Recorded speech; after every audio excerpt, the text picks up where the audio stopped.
제가 소개해드릴 논문은 스카이로프트 제너럴 하이 이피션트 스케줄링 프레임워크인 유저 스페이스라는 논문이고 SOSP 4년에 발표가 되었습니다. 이 논문은 유저 스페이스에서 스케줄링 프레임워크를 제시하는 그런 논문이고, 현재 클라우드에서 테일 레이턴시 등의 퍼포먼스 지표 향상이 매우 좀 필요한 상황입니다. 특히 이제 마이크로소 단위의 서비스 레벨 오브젝티브를 요구하는 그런 레이턴시 크리티컬한 서비스들이 계속해서 늘어나고 있기 때문에 이를 맞춰주는 게 중요한 상황입니다. 이 마이크로 세컨드 단위의 요구사항을 맞추기 위해서는 어떤 요청이 들어왔을 때 블로킹이 되는 시간이 적으면서도 빠르게 처리가 이루어져야 합니다. 따라서 이제 어플리케이션에 적합하게 커스터마이즈된 스케줄링이 필요하게 되었고, 해결하기 위해 유저 공간에 스케줄링 정책을 위임할 수 있는 그런 연구들이 있었습니다. 첫 번째로는 지금 리눅스 커널 6.11 메인 라인에 머지된 스케드 EXT라는 게 있는데요. 이 서버 시스템 같은 경우에는 이 BPF를 통해서 커널의 스케줄러에 스케줄링 폴리시를 넘겨주어서 이렇게 유저가 작성한 정책대로 스케줄링을 할 수 있는 시스템입니다. 이 시스템 같은 경우에는 기본적으로 이 BPF를 사용하기 때문에 어떤 루프를 사용하는데 제약이 있다든지 해서 표현력에 제한이 있고, 기본적으로 커널의 스케줄러를 이용하기 때문에 커널 스레드 단위로 스케줄링이 됩니다. 따라서 유저와 커널 간의 스위칭 비용도 문제가 되고 있습니다. 두 번째로는 이제 고스트라고 SOSP 21에 발표된 논문이 있는데요. 이 논문은 유저 공간에 유저 에이전트라고 하는 컴포넌트를 두어서 이 에이전트가 커널과 지속적으로 큐를 통해서 소통을 하면서 유저에서 다음 태스크를 결정하고 커널로 내려주는 이런 식의 통신으로 유저 스페이스에서 스케줄링을 할 수 있도록 구현을 해두었습니다. 이 방법 같은 경우에는 마찬가지로 커널 스레드 단위의 스케줄링이기 때문에 유저 커널 간의 스위칭 오버헤드가 있고, 또한 저 큐를 통해서 통신을 하기 때문에 커뮤니케이션 오버헤드도 발생하게 됩니다. 근데 그렇다면은 그냥 커널에 다 직접적으로 그냥 접근을 해서 스케줄링 정책과 관련된 코드를 직접 수정해서 넣어주면 되는 거 아니냐 라는 질문이 있을 수 있는데요. 이 같은 경우는 커널의 서울 시스템을 수정하는 것은 사실 굉장히 어려운 일입니다. 그렇기 때문에 직접적으로 커널을 고치는 것은 사용되지 않습니다. 또한 이렇게 커널의 서브 시스템을 고쳤다가는 기존에 나와 있는 커널 바이패스 라이브러리 DPDK나 뭐 SPDK 같은 그런 라이브러리들을 잘 사용할 수가 없습니다. 앞서 말씀드린 마이크로 세컨드 단위의 요구사항을 맞추기 위해서는 태스크 간의 호를 공유를 하되 빠르게 그 스위칭을 할 수 있는 방법이 필요합니다. 특히 이제 테일 레이턴시 측면에서 마이크로 세컨드 단위의 테스트 프리엠션이 아주 중요합니다. 그 이유는 이제 태스크를 프리엠션하는 연산이 빠르면 빠를수록 태스크 간 스위칭할 때 사이에 그런 오버헤드를 줄여야지 실제로 프로세서 쉐어링 폴리시가 구현된다고 말씀드릴 수 있겠습니다. 이런 컨텍스트에서 테일 레이턴시를 좀 줄이고자 하는 노력도 있었는데, 그렇다면은 그냥 하나의 어플리케이션 내에서 여러 개의 유저 스레드를 만들어서 유저 스레드 간에 좀 라이트한 스위치를 구현을 하면은 되지 않느냐라고 물을 수 있는데, 이런 방법은 좀 문제가 있습니다. 기본적으로 유저 스레드 모델 같은 경우에는 보통 런투 컴플리트라고 해서 그냥 태스크가 끝날 때까지 실행시킨 다음에 다음으로 넘어가게 됩니다. 만약 저 런큐에 좀 긴 태스크가 있었다면은 이 태스크가 밀리세컨드 단위로 돌았다면은 여기 큐에 있는 태스크들은 네, 자연스럽게 밀리세컨드 단위의 레이턴시가 더 늘어나게 되는 겁니다. 또한 커널은 이 유저의 컨텍스트를 인지하지 못하기 때문에 돌아가고 있는 중에 갑자기 다른 커널 스레드로 스위칭이 될 수 있습니다. 그 경우에는 리눅스의 이제 기본 타이머 단위가 GP라고 해서 밀리세컨드 단위 때문에 이 타이머 인터럽트가 발생할 때마다 다른 커널 스레드로 스위칭 될 수 있는 위험이 존재하고 자연스럽게 전체 레이턴시가 커지게 됩니다. 네, 그래서 마이크로 세컨드 단위의 프레임션을 구현하기 위해서는 기존의 유저 스레드 모델을 그대로 사용하기에는 어렵습니다. 이를 해결하기 위해 신주쿠라는 연구가 있었습니다. 이 논문은 준 위에서 포스티드 인터럽트를 활용해 이제 패스트 프레임션을 구현했는데 신주쿠의 경우에는 이 방법을 활용해서 이제 마이크로 세컨드 단위의 프레임션을 구현을 하기는 했습니다. 그렇지만 하나의 주소 공간 사용하기 때문에 여러 개의 어플리케이션을 지원할 수 없다는 문제가 있고 또한 이 스케줄링 폴리시가 네트워크 어플리케이션에 강하게 묶여있다는 점에서 커스터마이징하기 어렵다는 문제가 있었습니다. 다른 패스트 프리엠션 리서치들도 비슷한 문제를 공유하고 있습니다. 기존 연구들이 이렇게 마이크로 세컨드 단위의 프리엠션 지원이 부족하다던가 아니면 멀티 어플리케이션 서포트가 부족하다든지 한계를 가지고 있기 때문에 스카이로 이 문제들을 유저 스레드 모델 기반으로 인텔에서 사파이어 래피드라는 CPU 모델부터 이제 지원하기 시작한 유저 인터럽트 기능을 활용해서 이 문제를 해결하고자 합니다. 표로 정리하면 이렇게 표현할 수 있을 것 같습니다. 먼저 기존의 연구들은 고스트를 제외한 기존의 연구들은 마이크로 스케일 프레임션이나 멀티플 어플리케이션의 지원을 하나만 하던가 아니면 둘 다 못하던가인데 네, 스카이롭트는 둘 다 가능하고 고스트와 비교해서 차이점은 이제 스케줄링 단위가 유저 스레드 단위라는 점입니다. 네, 고스트는 이제 커널 스레드 단위의 스케줄링을 하기 때문에 유저와 커널 간의 스위칭 비용이 존재하게 되고 스카이롭트는 이걸 유저 스레드 단위로 하기 때문에 좀 더 라이트하게 스위칭을 할 수 있어서 그 부분에 코스트를 줄였다고 보시면 될 것 같습니다. 스카이롭트의 설계를 좀 살펴보기 전에 이 유저 인터럽트가 뭔지부터 좀 알아야 할 것 같은데 그래서 좀 자료를 준비해 보았습니다. 이 유저 인터럽트라는 기능은 인텔의 제온 사파이어 LP CPU부터 등장한 하드웨어 기능입니다. 인텔의 소일 메타라는 연구원 분에 의해서 커널의 X86 유저 인터럽트 패치가 제출이 되었었는데 이 패치가 사실 지금까지 리눅스 메인라인에 머지되지는 않았습니다. 그 이유를 제가 조금 찾아봤는데 많은 사람들이 이제 근본적으로 이거는 보안에 문제가 있을 수 있는 하드웨어 기능이라 많이들 말을 하는 것 같고 특히 유저 인터럽트를 그냥 악의적으로 계속 많이 보내는 그런 도스 공격에 취약하다고 합니다. 그러던 와중에 이제 인텔이 24년도 초에 커널 패치 프로젝트를 공식적으로 포기를 했고 지금 현재는 그냥 6.0 커널 버전의 패치만 남아있을 뿐입니다. 유저 IPI와 기존의 커널 IPI를 비교한 그림입니다. 아래는 이제 기존의 커널 IPI를 사용했을 때인데 이때는 이제 유저에서 통신을 하려면은 커널로 트랩이 필요했고 커널로 내려가서도 이제 핸들링하는 오버헤드가 상대적으로 더 큽니다. 또한 여기 2번을 보시면은 이 부분은 이제 기존 연구 중에서 쉐난고라고 하는 연구가 있습니다. 그 연구에서는 이런 IPC를 시그널로 하기 때문에 이 시그널 핸들링까지 하게 되면은 상대적으로 이 유저 IPI에 비해서 큰 시간이 걸리게 됩니다. 유저 IPI 부분을 보시면은 핸들링 하는 데까지 이제 걸리는 시간이 매우 짧습니다. 이는 커널로까지 들어가지 않기 때문에 그런 비용이 없었기 때문입니다. 계속해서 이 유저 인터럽트가 어떻게 동작하는지를 좀 알아야 이 논문에서 설명하는 게 이해가 될 거라 좀 더 깊게 들어가 보도록 하겠습니다. 먼저 유저 API는 유저 API를 그냥 아무렇게나 보내면 받을 수 있는 시스템은 아닙니다.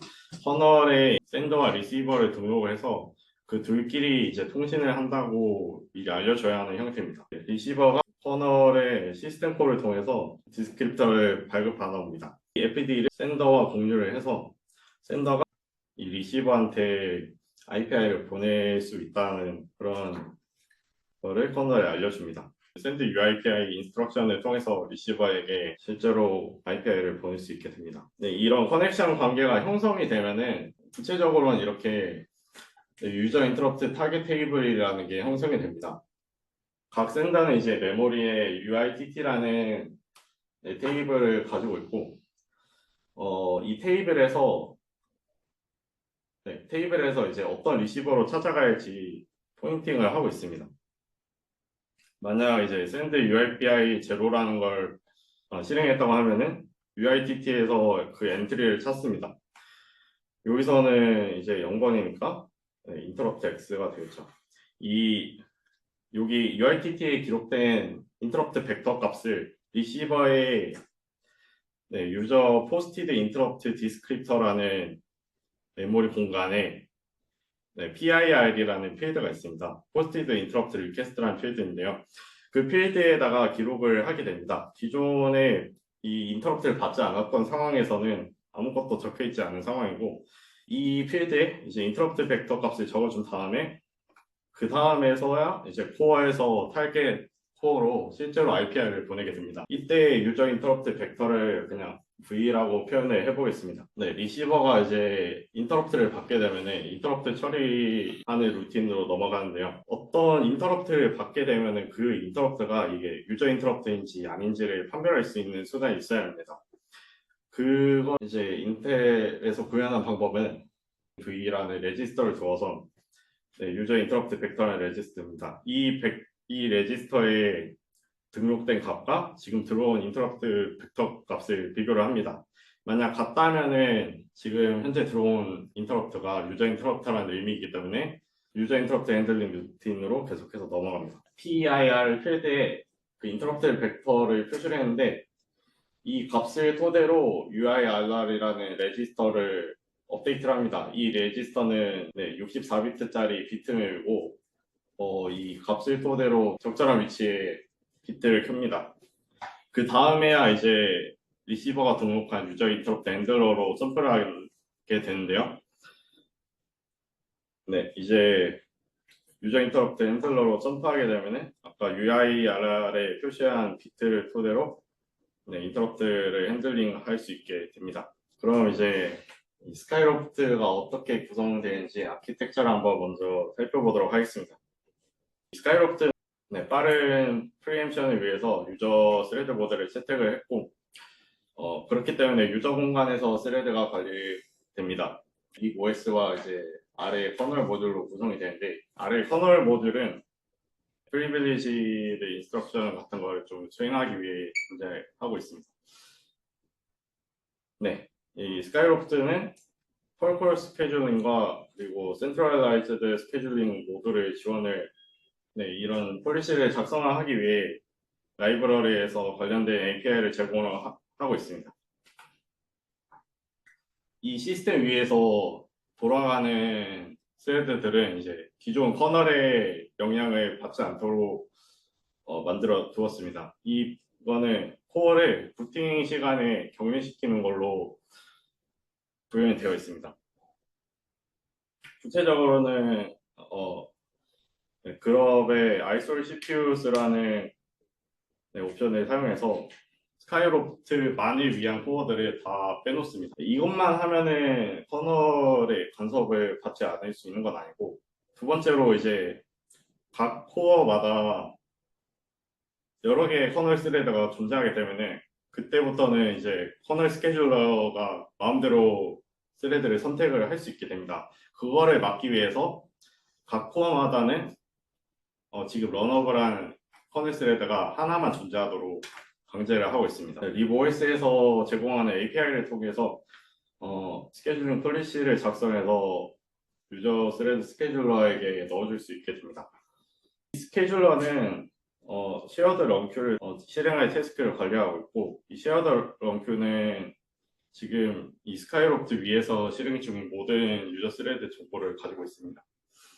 만약에 이 스케줄러가 선정한 넥스트 태스크가 만약 현재 태스크와 같은 어플리케이션에 위치한다면은, 즉 같은 주소 공간을 보고 있는 유저 스레드라면은 그냥 유저 스레드 스위치를 합니다. 이 경우에는 터널 스레드 스위치보다는 가볍기 때문에 빠르게 동작합니다.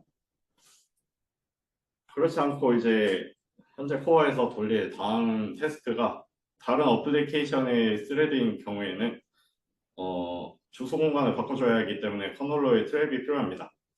그때는 아까 말씀드린 것처럼 커널 모듈로 들어가서 스위칭을 합니다.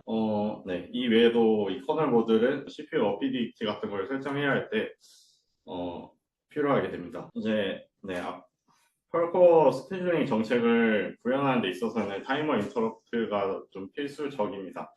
그래서 이 타이머 인터럽트를 커널에서 처리하지 않고 그냥 바로 유저에서 처리하기 위해서 이렇게 유저 인터럽트 핸들러를 두어서 직접적으로 타이머 인터럽트를 처리하도록 만들었습니다. 센트럴라이즈드 스케줄링 폴리시를 쓰려는 경우에는 중앙에 코어 하나를 스케줄러로 쓰는 방식을 택해서 이 유저 인터럽트 핸들러로 서로 IPI를 주고받는 식으로 구현을 한다고 합니다. 그리고 DK 같은 커널 바이패스 라이브러리를 지원하기 위해서 IO 스택을 라이브러리 위에다가 올렸다고 합니다. 어떻게 타이머 인터럽트를 유저 인터럽트로 받았는가에 대한 내용인데 어떤 인터럽트가 들어왔을 때 인터럽트가 유저 인터럽트라는 거를 확인하는 방법은 좀 전에 말씀드렸었는데 UIMV 레지스터에 적힌 값과 비교를 하는 것이었습니다. 그래서 이 레지스터에 등록된 값을 그냥 타이머 인터럽트의 값으로 바꾸면은 일단은 타이머 인터럽트가 들어왔을 때 이걸 유저 인터럽트라고 인식은 하게 됩니다. 그렇지만은 이때 리시버의 PIR 필드에 아무것도 적혀있지 않아서 실제로 인터럽트 핸들러로 넘어가거나 그러지는 않습니다. 이 인터럽트 핸들러로 점프하는 조건이 이 PIR에 뭔가 적혀 있어야 하기 때문에 이 상태만으로는 타이머 인터럽트를 바로 처리할 수는 없습니다. 그렇다면 이 PIR 필드에 무언가를 적어주면 되기 때문에 이 연구에서는 좀 이 필드를 좀 더 살펴봐서 SN 필드라는 걸 찾아내었습니다. 이 SN 필드는 Suppress Notification이라는 약자로 이 비트를 설정하고 UIPI를 보낼 경우에는 실제로 IPI가 발생하지 않습니다. 그저 이제 PIR 필드만 업데이트할 수 있게 해두었습니다. SN 필드 값을 켜고 그 다음에 셀프 UIPI를 보냅니다. 그렇게 되면 이 PIR 필드가 업데이트가 되면서 타이머 인터럽트를 받을 준비가 됩니다. 실제 IPI는 발생하지 않으면서 이 PIR 필드를 업데이트할 수 있는 방법을 찾아낼 것입니다. 그래서 다음번에 타이머 인터럽트가 들어오면은 성공적으로 이 UIRR 비트가 업데이트가 되고 인터럽트 핸들러로 점프할 수 있게 됩니다. 그렇지만 이 UIR의 비트를 업데이트하게 되면은 PIR 필드는 다시 초기화되게 됩니다. 그때 이렇게 놔두게 되면은 다음번 타이머 인터럽트를 받을 수 없어서 다시 한번 그 인터럽트 핸들러에서 셀프 UIPI를 보냅니다. 타이머 인터럽트를 유저 인터럽트로 받아서 처리할 수 있게 됩니다. 코드로 유저 인터럽트 핸들러를 보면은 이렇게 됩니다. 여기서 458번째 줄에서 셀프 UIPAI를 해서 PIR 필드를 업데이트하고 다음에 태스크 yield API를 호출해서 스케줄 함수로 넘어가서 스케줄링을 하는 식으로 구현되어 있습니다. 이밸류에이션입니다. 유저 인터럽트를 지원하는 CPU에서 테스트를 해야 하기 때문에 사파이어 래피드 서버를 썼고 128기가 램에 유저 인터럽트 패치가 있는 6.00 커널에서 실험을 했다고 합니다. 스케줄링 벤치마크인 SCC 벤치에서 실험한 결과입니다. 리눅스의 기본 스케줄러들과 비교를 했고 새로 추가한 로그 스케줄러입니다. 먼저 위에 두 스케줄러는 기본 리눅스의 설정을 사용하는 버전입니다. 4ms마다 타이머 인터럽트가 발생하고 아래는 리눅스에서 설정할 수 있는 최대치인 1000Hz로 즉 1ms로 변경했을 때 버전입니다. 그리고 아래 스카이롭스는 10만 Hz로 설정해서 10 마이크로 세컨드마다 타이머 인터럽트가 발생하도록 변경할 실험을 하였습니다. 이 실험 결과를 봤을 때 스카이롭스가 타이머 인터럽트를 마이크로 세컨드 오버헤드로 처리를 할 수 있기 때문에 네, 굉장히 빈번하게 타이머 인터럽트가 발생을 함에도 네, 빠르게 처리할 수 있는 것을 알 수 있습니다. 네, 다음은 네, 제너레이티드 워크로드에서의 실험인데 이 워크로드 같은 경우에는 에서 제시했던 워크로드를 그대로 가져와서 사용을 했다고 합니다. 구체적으로는 99.5%가 4 마이크로 세컨드가 걸리는 짧은 리퀘스트고 0.5% 정도의 굉장히 작은 비율이 이제 10ms 걸리는 좀 긴 요청들입니다. 폴리시는 신주쿠의 폴리시를 그대로 구현을 해서 사용을 했고, 그리고 멀티플 워크로드에서는 이제 현재 싱글 워크로드에다가 배치 어플리케이션을 코레케이션 시켜가지고 여러 개의 어플리케이션을 같이 돌렸을 때 상황을 좀 모사한 것입니다. 이 실험 결과를 봤을 때 신주쿠와 스카이롭스는 마이크로 세컨드 스케일의 프레임션을 지원하기 때문에 거의 유사한 성능이 나오는 것을 확인할 수 있습니다. 호스트는 그에 비해서 조금 더 느린 모습을 보이는데, 이는 이제 호스트가 큐를 통한 굉장히 잦은 커뮤니케이션 비용이 있기 때문입니다. 그리고 가장 오른쪽 그래프를 보시면은, 바닥에 내리꽂은 그래프가 하나 있는데, 이게 신주쿠입니다. 신주쿠는 멀티 어플리케이션을 서포트하지 못하기 때문에 이 배치 어플리케이션이 있을 때 같이 CPU를 쉐어해서 사용을 할 수가 없습니다. 그렇기 때문에 이런 결과가 나오는 것을 확인할 수 있습니다. 네, 마지막으로 라스DB 서버에서 실험한 결과입니다. 쿼리는 이제 get 요청을 50%, 스캔 요청을 50%, 즉 짧은 요청 반, 그리고 긴 요청 반으로 이렇게 워크로드를 구성해서 실험을 한 결과입니다. 여기서 빨간색 그래프는 유타이머라고 적혀 있는데 이거는 코어 하나를 소프트웨어적인 타이머를 구현한 버전입니다.